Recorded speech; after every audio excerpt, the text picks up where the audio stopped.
Oh, hey there. Hey there. Sorry, I'm just a bit sad. I really wish I had a cool shirt and. Hey there, I- broski. Hey there. Are you sad because you don't have a cool new shirt, broski? How how do you know? You just said so, dumbass. Anyways, I'll help you out. Here you go, bromigo. Magical sound effect. Wait, what happened?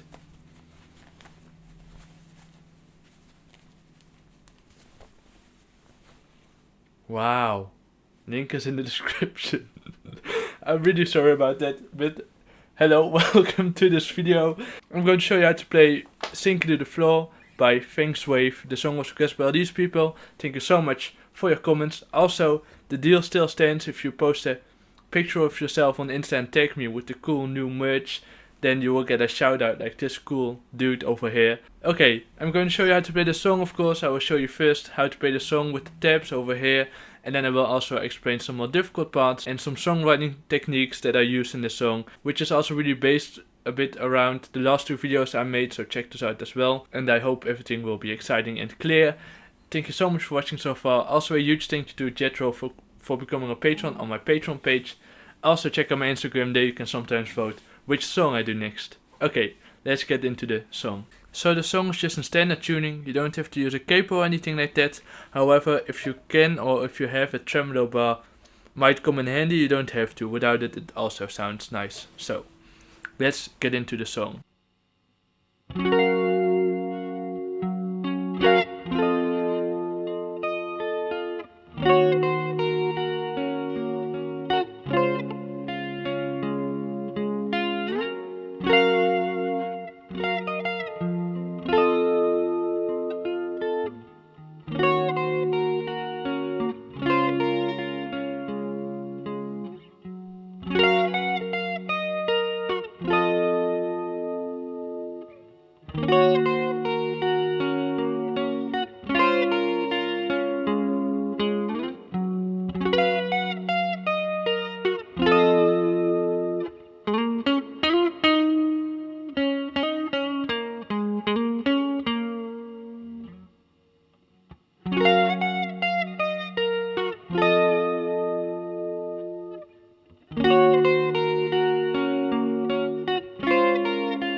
So that's how to play the song. As you could see, it's a bit tricky, especially your pinky has to go through some stuff. Really, the intro riff that you can hear, you know,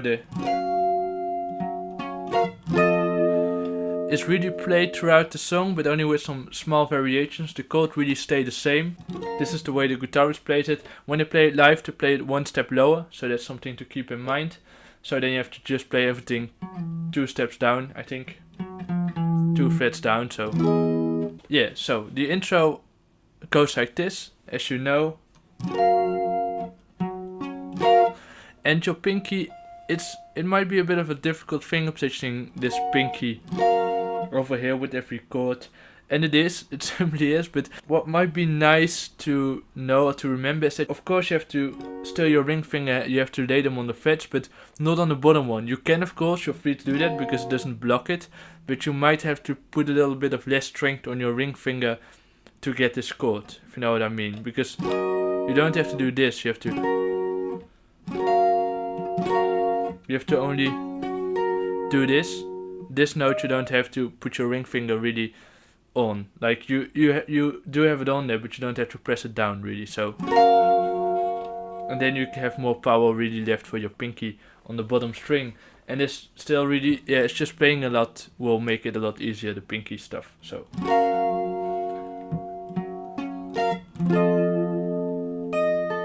and yeah, so you can play around with which notes you pick. You don't have to do exactly those that say in the tab. Live they also do it differently. So, and then or whatever you like, and then this slide might be also a bit tricky from the 6th fret to the 11th fret, which makes you start the chord again really. It's just really all about pressing your finger down hard on the frets and then trying to slide the whole chord really, but only playing the 6th note of the B string. And then again you have this, yeah, then you do have to place your ring finger quite hard on the bottom string as well, so yeah, just try it a lot. Also, turning your guitar a little bit sideways, a little bit diagonal, if that's the right word, might help as well for this. The rhythm of the second part really of the intro is a bit tricky. Just listen to it a lot of times and you'll get the hang of it. It's almost the same as the first part, but just a tad bit different. And then they switch quicker between the last 2 chords. And then it goes to the verses really, which is the same riff, only a tad bit different. It goes like this. Yeah, you do have to place your fingers hard on the fretboard really, which might be difficult. And you have to stretch your pinky as well. Yeah, the only advice I can really give on it is just play a lot. Like everything with guitar. And don't be sad if it doesn't work right away, because it won't, or it might not, or it might. But it's just, it takes some time, these things. It just takes some time. Those are wise words. Anyways, then again the same thing. And then you have the small riff.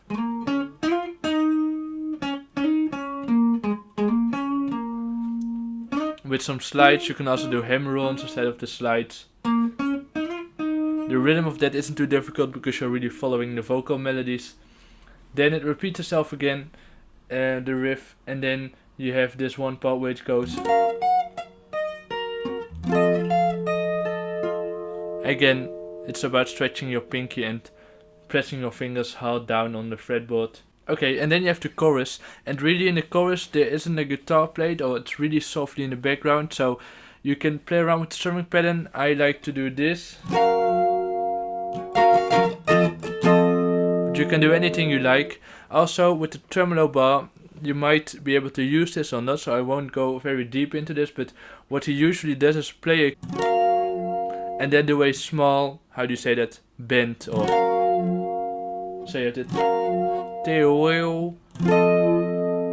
like that. Nothing like that, but just a small bend. Well, I don't know how to say it. a small usage of this thing, so like that. And also when he's playing the chords in the chorus, he does that. So you can play, but you can also play around with that, get creative with it. So, but again, the chorus chords are the same really for the verses and for the chorus. You can play around with the strumming pattern. I like to do it like this. So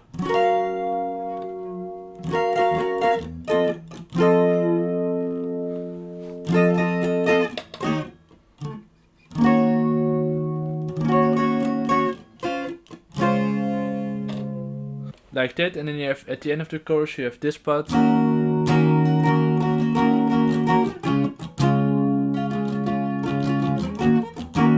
The strumming pattern for that is this.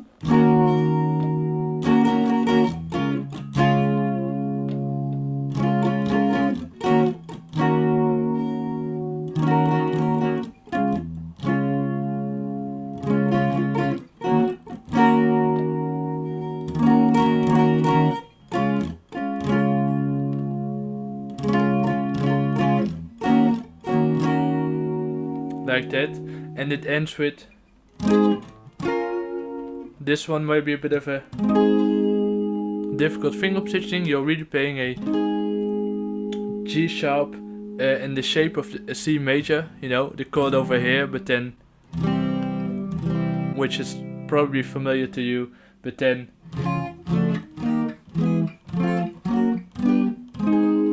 played in another place. So you do have to press your fingers down over here. And then this chord, this small chord, that won't be too difficult. So yeah, that's really all I can say about this. It's just play it slowly, play it a lot of times, and you will get the hang of it. Now we're going to talk a bit about some interesting songwriting techniques, or really the songwriting technique that is used in the song. I recommend you to watch my last two videos, especially the last one. Really has to do with what I'm going to tell you now. It's about the melody that is really in the chords. There's a very distinctive riff, you could say, in that's built in the chords. Is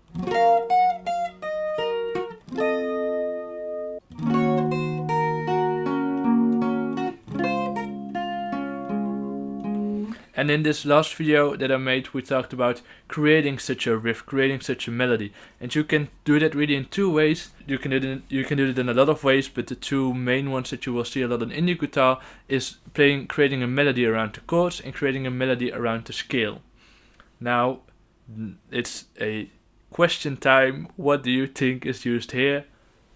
Indeed, it's mostly basing the melody around the chords, because it's just very clear to see that, well, you're playing these notes while playing the chord. So a lot of these notes from the melody are already really fit in the chords. So, for example, for this chord, you have this one in the chord and this one and this one. This one isn't played really in the chord at the beginning, this note. And also, yeah, the 14th one. This one is actually, because you're playing an F sharp over here, and there's an F sharp in the bass, so it's really, what he's really doing is he's playing the chords that from the chord progression, and then adding some extra notes to it, some add-ons. So he's sometimes adding like a 6th note of the minor chord. For example, with this D sharp minor 7, you can also see it's really based around the chords, the melody. He begins with this, which is basically a D sharp minor 7, because this note is in the D sharp minor 7, and then he is really shortly playing this one, which makes it a C sharp minor 6, and then the rest is really based around the chord. So the chords really serve as a base really to create a melody around, just as you will see a lot of indie guitarists do. But it's interesting here because it's all played by one guitar, really, these parts. So the guitarist managed to play a chord progression and at the same time play a melody by basically integrating the melody inside the chords, by looking at the chords and playing around with it, probably looking at what sounds nice, which add-ons sound nice and stuff like that. So it's interesting. Now you also have this part.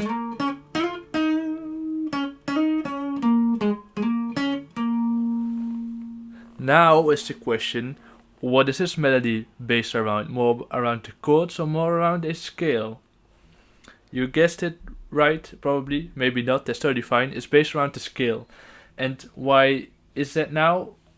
Really, you can see that clearly because he's not really playing chords in between these notes, so. And he's also following the vocal melody. And as I taught you in my last video, a lot of times where the guitarist is following the vocal melody, it's probably more following the scale than the chords. It's still really sort of following the chords because these notes sound nice within the chords that are played. But it seems that it's more based around the D sharp or the C sharp major pentatonic scale. Or you can also see there's a B flat minor pentatonic scale. If this really sounds weird to you, again check out my last video, but it basically means that the song is, I think, in C sharp major, and for this part he's playing notes from the C sharp major pentatonic scale. So very clear, in my opinion, like a pentatonic riff, you could call it. Anyways, there's also some small riffs and solos in the song. I didn't really show you that because it's quite difficult to hear and there's lots of stuff going around, and sometimes like a solo is only played half.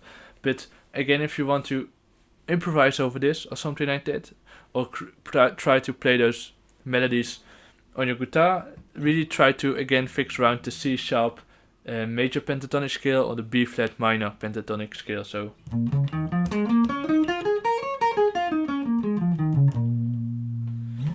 mainly the solos are around that. So not only here, also I think it's also overplayed.